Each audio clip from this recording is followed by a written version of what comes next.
नमस्ते, हीअ आकाशवाणी आहे।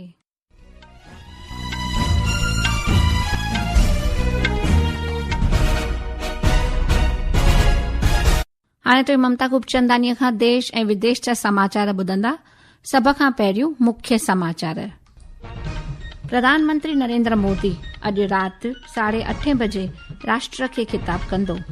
मंत्रिमंडल भारत सामुंडी बीमा पुल डीए ऐं डीआर में इजाफ़ो ऐं 2 रेलवे योजनाउनि खे मंजूरी ॾिनई।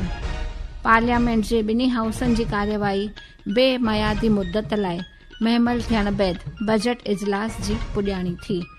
ओलह बंगाल ऐं तमिलनाडु में विधानसभा चूंडुनि जे लाइ चूंड प्रचार पुरजोर ते।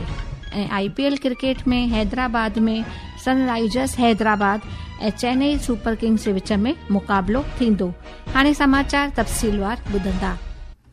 प्रधानमंत्री नरेंद्र मोदी अॼु राति 8:30 बजे राष्ट्र खे खिताब कंदो।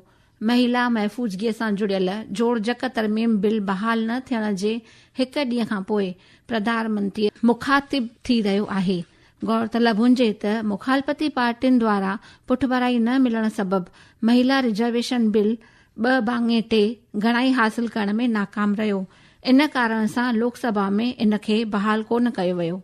हदबंदीअ ज़रिए औरतुनि लाइ महफ़ूज़गी लागू करण सां जुड़ियल रिथियल कानून में लंबी बहस खां पोइ बहाल कोन थी सघियो।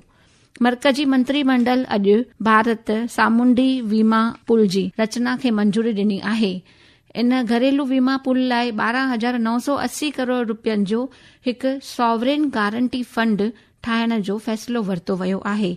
इहो फंड सामूंडी ख़तरनि खे मुंहुं ॾियण ऐं भारतीय जहाज़नि जे लाइ वीमा सलामती कवच जे रूप में कमु कंदो। कैबिनेट जी बैठक खां पोइ सूचना ऐं नशरियात मंत्री अश्विनी वैष्णव मीडिया खे ॼाण ॾींदे चयो, इंश्योरर्स और री इंश्योरर्स वेस्ट एशिया में जाने वाले शिप्स को इंश्योर करने के लिए तैयार नहीं है। तो इसमें शिप ओनर है, उसके पीछे इंश्योरर और उसके पीछे री इंश्योरर और उसके पीछे सॉवरेन बैकस्टॉप। अगर इस तरीके से देखें तो ये व्यवस्था की गई है इस प्रोग्राम के तहत। करीब 12,980 करोड़ रुपए की सॉवरेन गारंटी का एक फंड क्रिएट किया जाएगा जो कि मैरीटाइम इंश्योरेंस के लिए रहे। जितनी भी तरह की मैरीटाइम रिस्क है, हल, मशीनरी, कार्गो, पीएनआई, वॉर, इन सबको इससे कवर करेंगे। मंत्रिमंडल मर्कजी सरकारी कर्मचारियुनि खे महांगाई भत्ते ऐं पेंशनरनि खे महांगाई राहत जी वाधू किश्त जारी करण खे पिणु मंजूरी ॾिनी आहे। हमारे केंद्र सरकार के जितने भी कर्मचारी हैं और जितने पेंशनर्स हैं उनके लिए डीए और डीआर बढ़ाया गया, जिसकी टोटल लागत भारत सरकार को आएगी 6,791 crore rupees. Basically DA and DR 1 जनवरी 2026 से 60% ऑफ बेसिक पे हो जाए। 2% बढ़ाए 58 से 60 हुआ है। टोटल करीब 50 लाख एम्प्लॉइज हैं और 68 लाख पेंशनर्स हैं भारत सरकार। इन सब के लिए बहुत बड़ा ये बेनिफिशियल अवार्ड रहेगा।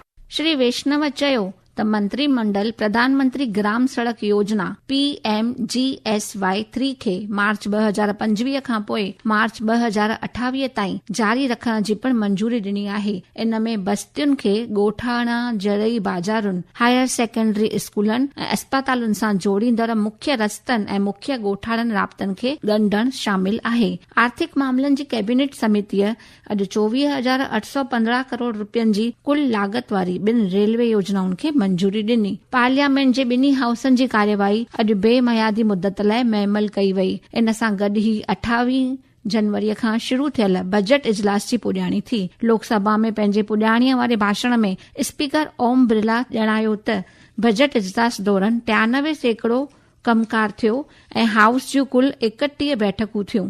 श्री बिरला ॼाणायो त इजलास दौरान 12 सरकारी बिल पेश कया विया ऐं 9 बिल बहाल कया विया।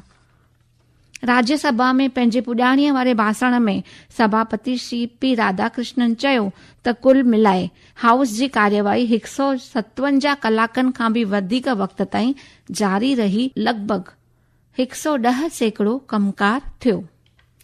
हे समाचार तव्हीं आकाशवाणी तां ॿुधी रहियो। वधीक समाचारनि जी तफ़सील जे लाइ तव्हां असांजी वेबसाइट news.air.gov.in खे फॉलो करे सघो था ऐं हे समाचार तव्हां असांजी YouTube channel air news Gujarat ते बि ॿुधी सघो था।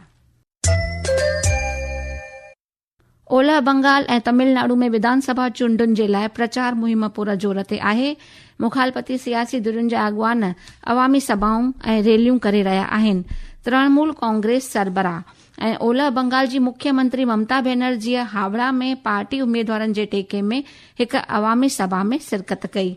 बीजेपी अॻवान ऐं मुखालफत जो अॻवान सवेंदु अधिकारीअ पुरेबा मेदिनीपुर में हिक अवामी सभा में शिरकत कयईं। असम, उत्तर प्रदेश ऐं मध्य प्रदेश जे मुख्यमंत्रियुनि समेत बीजेपी जे केतिरनि ई अॻवाननि ओलह बंगाल में मुख़्तलिफ़ ज़िलनि में अवामी सभाऊं कयूं।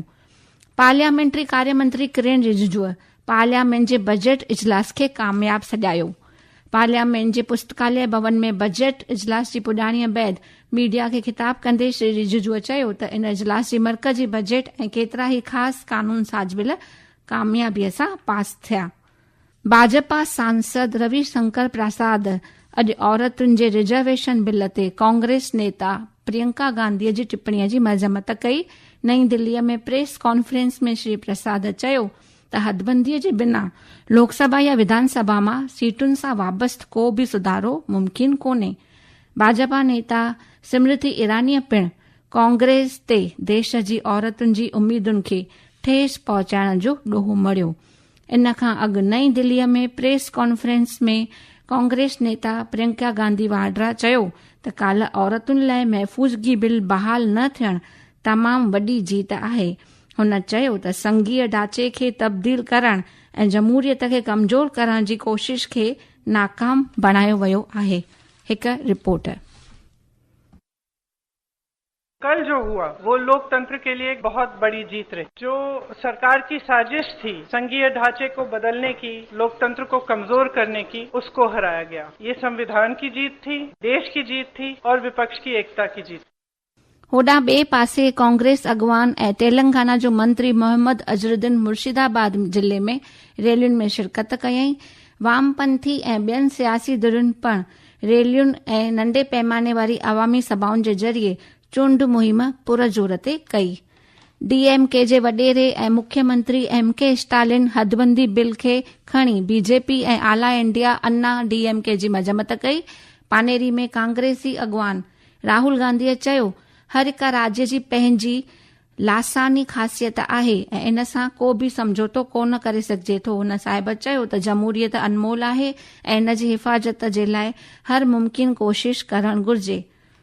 अॼु आलमी वर्षे जो ॾींहुं आहे।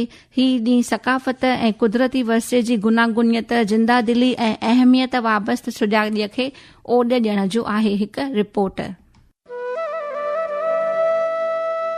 विश्व धरोहर दिवस का उद्देश्य वैश्विक धरोहर स्थलों के संरक्षण और सुरक्षा के लिए अंतर्राष्ट्रीय सहयोग को बढ़ावा देना है। ये स्थल केवल किसी एक देश की संपत्ति नहीं होते, बल्कि पूरी मानवता की साझा धरोहर होते हैं। भारत में भी अनेक विश्व धरोहर स्थल हैं, जैसे ताजमहल, कुतुब मीनार, खजुराहो के मंदिर, हम्पी के स्मारक, अजंता एलोरा की गुफाएं, सुंदरबन डेल्टा और कितना ही कुछ। ये स्थल हमारी समृद्ध सांस्कृतिक विरासत और ऐतिहासिक गौरव का प्रतीक हैं। भारत की सांस्कृतिक विरासत स्मारकों, पुरावशेषों, पांडुलिपियों और ऐतिहासिक स्थलों से सुशोभित है। इनके संरक्षण के लिए पिछले 1 दशक में नए सिरे से काम किया जा रहा है। इस कड़ी में पर्यटन, स्थानीय आजीविका और संस्कृति से जुड़ी पहलें शुरू की गई हैं। विश्व आईपीएल क्रिकेट में हैदराबाद में अॼु शाम 7:30 बजे खां सनराइजर्स हैदराबाद ऐं चेन्नई सुपर किंग्स जे विच में मुक़ाबलो थींदो।